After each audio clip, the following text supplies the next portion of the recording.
تو یکم ہجری میں جو اہم واقعات ہیں جو پیش آئے ہیں اور بڑے تواتر کے ساتھ جو سیرتی کتابوں میں اس لیے منقول ہے کہ اس کا اثر مدینہ منورہ کی زندگی کے اوپر ایک پڑا، جب مدینہ کے لوگ خزرج کے قبیلے کے لوگ جس میں زیادہ تھے، اوس کے تھوڑے سے لوگ تھے، اور انہوں نے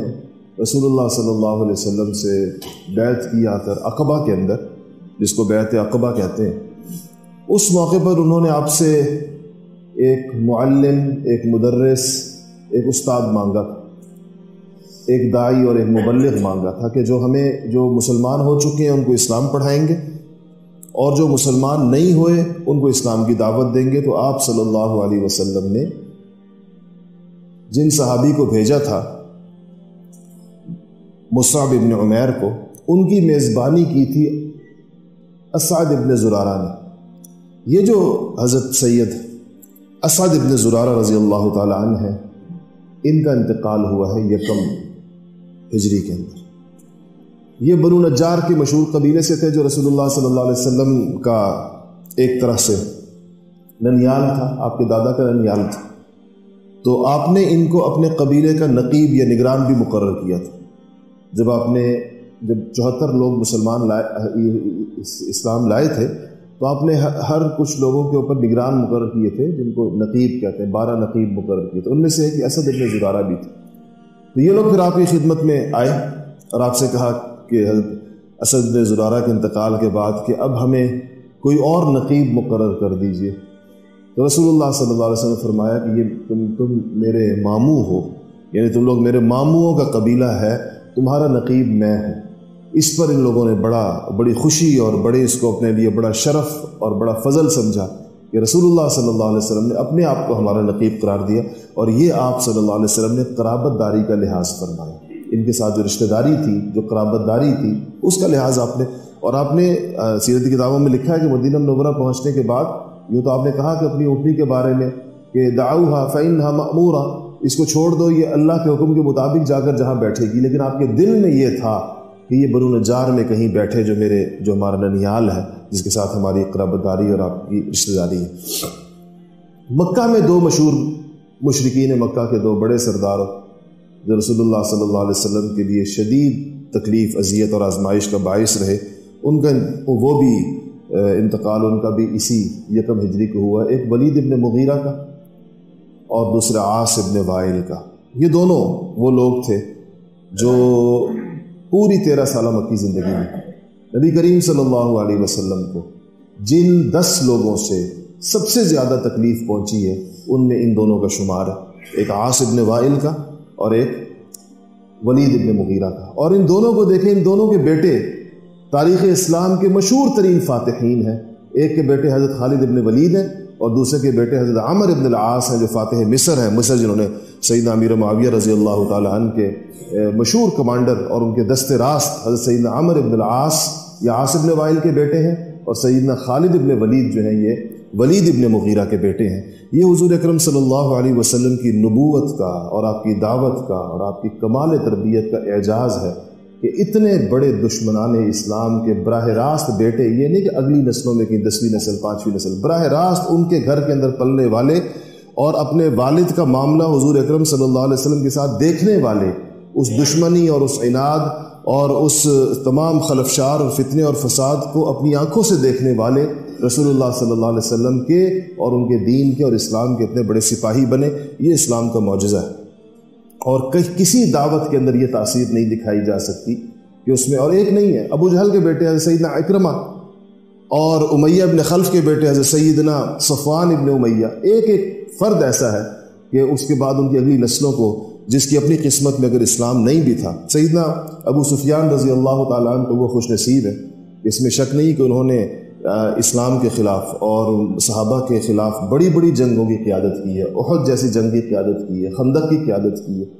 اور مسلمانوں کو جو بڑے سے بڑا نقصان پہنچا سکتے تھے انہوں نے پہنچایا، لیکن ان کی قسمت میں اللہ جل شانہ نے اسلام لکھا تھا، خود اسلام لائے، حضور صلی اللہ علیہ وسلم کے ساتھ مل کر جہاد بھی کیا، اور اللہ تعالیٰ نے ان کی اولاد میں، ان کی بیٹی حضور کے گھر کے اندر، حضور ان کے داماد ہیں، اور ان کو بیٹا اللہ پاک نے سیدنا امیر معاویہ رضی اللہ تعالیٰ عنہ جیسا عطا فرمایا جس پر اسلام کی رہتی تاریخ تک فخر کیا جاتا رہے گا۔ تو یہ پھر ان کی قسمت تھی۔ حضرت ابو سفیان رضی اللہ تعالیٰ عنہ، صرف انہیں کی نہیں، ان کی وہ اہلیہ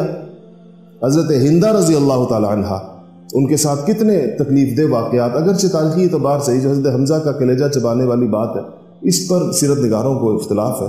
اور ہمارے اس عصر کے ایک بہت مشہور ہندوستانی سیرت نگار عالم ہیں، اور ان کی بہت بڑی سیرت پر انہوں نے ساری زندگی لگائی ہے اس کی تحقیق کے اوپر۔ وہ حضرات اس واقعے کی صحت کو تسلیم نہیں کرتے، وہ کہتے ہیں کہ یہ افسانہ نویسوں نے اور داستان ترازوں نے اس کو جو ہے وہ اس واقعے کو زیب داستان کے لیے بڑھایا ہے، اور ٹھیک ہے باقی چیزیں تھیں، لیکن اس کا کوئی ثبوت جو حدیث کے لیے جو ثبوت درکار ہوتا ہے وہ اس کے لیے پورا نہیں۔ بہرحال اگر یہ نہ بھی ہو تو بھی باقی چیزیں کوئی کم نہیں ہیں، اور بھی بہت ساری چیزیں، لیکن پھر اللہ جل شانہ نے اسلام بھی کی نعمت سے بھی سرفراز فرمایا۔ اچھا، اسی سال یعنی 1 ہجری کو حضرت سیدہ عائشہ رضی اللہ تعالی عنہ کی رخصتی ہوئی ہے۔ حضرت عائشہ رضی اللہ تعالی عنہ سے نبی کریم صلی اللہ علیہ وسلم کا عقد مکہ مکرمہ میں ہو چکا تھا۔ اس وقت حضرت عائشہ رضی اللہ تعالی عنہ کی عمر بیشتر سیرت نگاروں کے نزدیک 6 برس تھی، اور رخصتی کے وقت آپ کی عمر جو ہے وہ 9 برس تھی۔ اس میں بھی اختلاف تو ہے سیرت نگاروں کا، مورخین کا، بہت حضرات اس کی 1 سے زائد توجیحات کرتے ہیں، لیکن سیرت نگاروں کی اکثریت اس پر متفق ہے کہ 9 سال ہے، ورنہ 12 برس کا قول بھی ہے اور 18 برس کا قول بھی ہے، لیکن بہرحال وہ شاذ اقوال ہیں، زیادہ تر حضرات اسی کو لکھتے ہیں۔ اچھا، یہی وہ مشہور واقعہ جو بیر روما، مشہور کنواں جو سیدنا عثمان غنی رضی اللہ تعالیٰ عنہ نے خرید کر وقف کیا تھا، اور جن 2 باتوں کا آپ نے اپنی شہادت کی رات بلوائیوں کو اور فسادیوں کو واسطہ دیا تھا، وہ بیر روما، وہ مشہور کنواں مدینہ منورہ کا جس کا میٹھا پانی، اس وقت یہ واحد کنواں تھا جس کا پانی لوگ پینے کے لیے استعمال کرتے تھے، اور ایک یہودی کی ملکیت کے اندر، اور وہ بہت مہنگا پانی بیچتا تھا، غریب مسلمانوں کے لیے خریدنا ممکن نہیں تھا۔ تو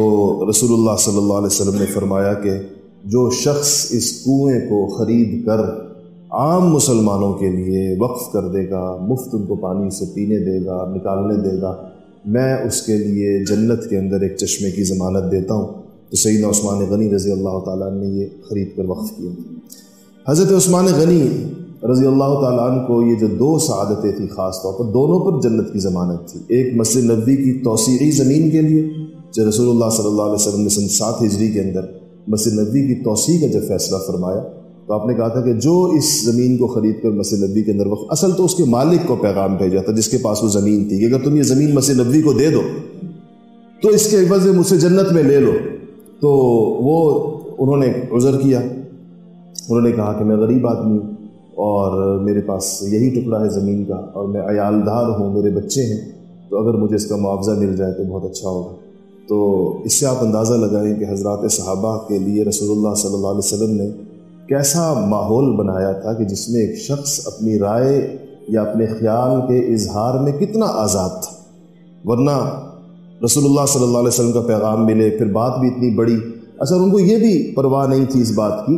کہ لوگ سنیں گے تو کیا کہیں گے کہ دیکھو اس نے جنت کے عوض جو ہے وہ دنیا کے چند دینار لے لیے، اور اس نے جنت کی پیشکش کو قبول نہیں کیا، یا قبول تو کیا لیکن مطلب کچھ اور بھی چاہا اس کے ساتھ۔ یہ حضور اکرم صلی اللہ علیہ وسلم کے اخلاق عالیہ اور آپ کو جو صحابہ سے محبت تھی، شاید ان صاحب کو اس بات کا یقین تھا کہ مجھے جنت میں محل بھی مل جائے گا اور دنیا کی قیمت بھی مل جائے گی، اس لیے انہوں نے یہ کہا ہوگا، ورنہ صحابی رسول تھے، انصاری تھے۔ اس موقع پر بھی اللہ پاک نے سیدنا عثمان غنی رضی اللہ تعالیٰ عنہ کو یہ شرف عطا فرمایا کہ انہوں نے اس حصے کو زمین کے انہوں نے، تو یہ دونوں چیزیں بھی جو ہیں 1 ہجری کے مشہور واقعات میں سے ایک ہے۔